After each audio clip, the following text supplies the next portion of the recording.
Assalamualaikum warahmatullahi wabarakatuh. Ya, kelas 10 BDP SMK Mandiri Bandar Agung. Apa kabar kalian? Masih dalam lindungan Allah ya, dan masih selalu sehat dan harus sehat dan sehat selalu, serta selalu mematuhi protokol kesehatan, dan yang pasti selalu semangat untuk belajar. Oke, masih dalam pelajaran Ibu perencanaan bisnis kelas 10. Kita masuk ke dalam kompetensi dasar 3.6, yaitu menganalisis teknik memperoleh modal usaha. Langsung saja ke materi ya. Kita sebelumnya akan membahas jenis-jenis modal. Berdasarkan sumber modal ada dua, yaitu modal internal dan modal eksternal. Seperti kita ketahui, in itu berasal dari dalam dan X itu berasal dari luar.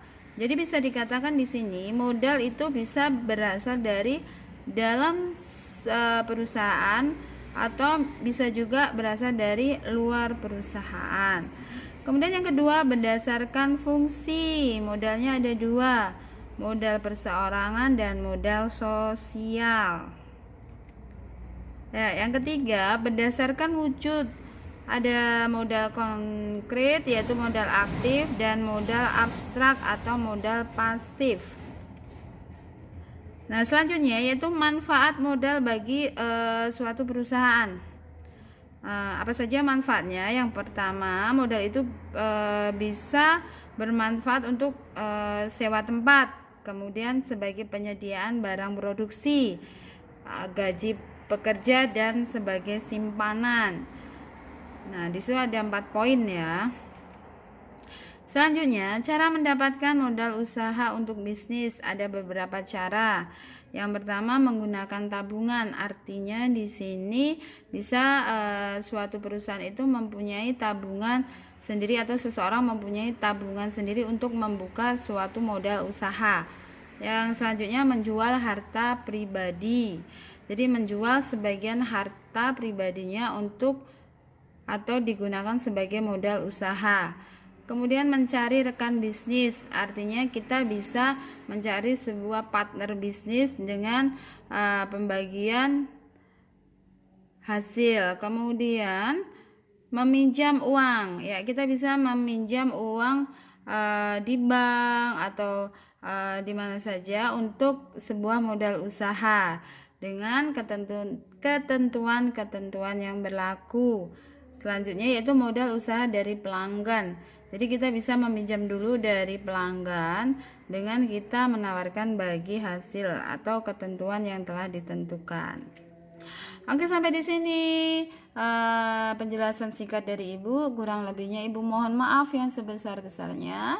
Ibu akhiri, wabillahi taufiq wal hidayah. Assalamualaikum warahmatullahi wabarakatuh. Tetap jaga kesehatan ya. Assalamualaikum warahmatullahi wabarakatuh. Ya, kelas 10 BDP SMK Mandiri Bandar Agung. Apa kabar kalian?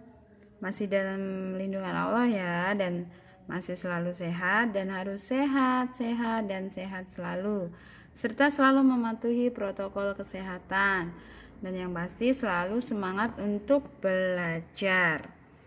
Oke, masih dalam pelajaran Ibu perencanaan bisnis kelas 10.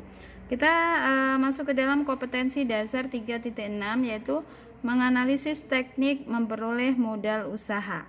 Langsung saja ke materi ya. Kita sebelumnya akan membahas jenis-jenis modal.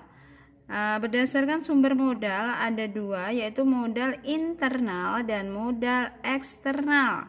Seperti kita ketahui, in itu berasal dari dalam dan X itu berasal dari luar.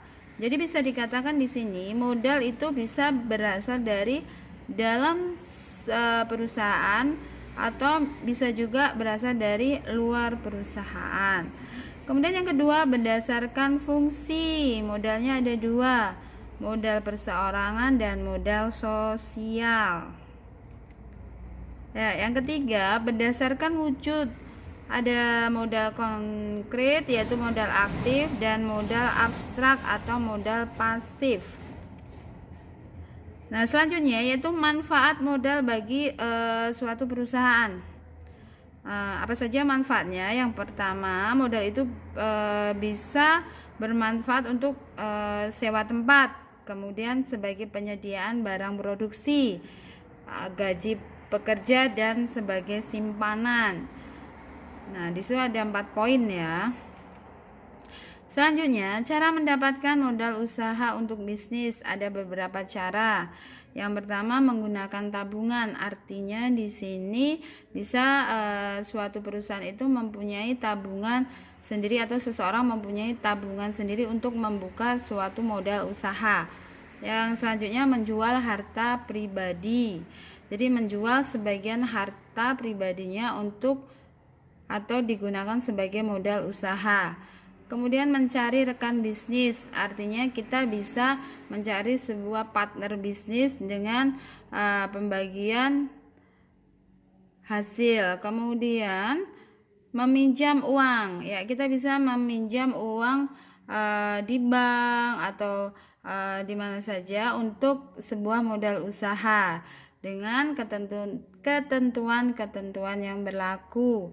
Selanjutnya yaitu modal usaha dari pelanggan. Jadi kita bisa meminjam dulu dari pelanggan dengan kita menawarkan bagi hasil atau ketentuan yang telah ditentukan. Oke, sampai di sini penjelasan singkat dari Ibu. Kurang lebihnya Ibu mohon maaf yang sebesar-besarnya. Ibu akhiri, wabillahi taufiq wal hidayah. Assalamualaikum warahmatullahi wabarakatuh. Tetap jaga kesehatan ya.